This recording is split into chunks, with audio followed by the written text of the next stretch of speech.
ចាគឺសាពេញដួងហារតីធម្មជាតិស្ងៀមស្ងាត់ហាក់មានវិបត្តិដោយស្រីចង់ប្រាប់តែមិនអាចស្ដី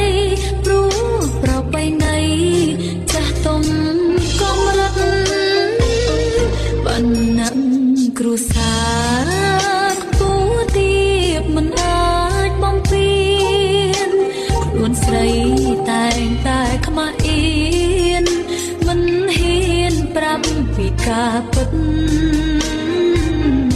ចិត្តផ្សេងមាត់ផ្សេងភាសាបេះដូងបាំងបិទធម្មជាតិសូមអ្នកជួយគិតស្រឡាញ់អាណិតតើរើមួយណាខ្លួនចិត្តបង្កាយចិត្តឆ្ងាយខ្វល់ស្ដា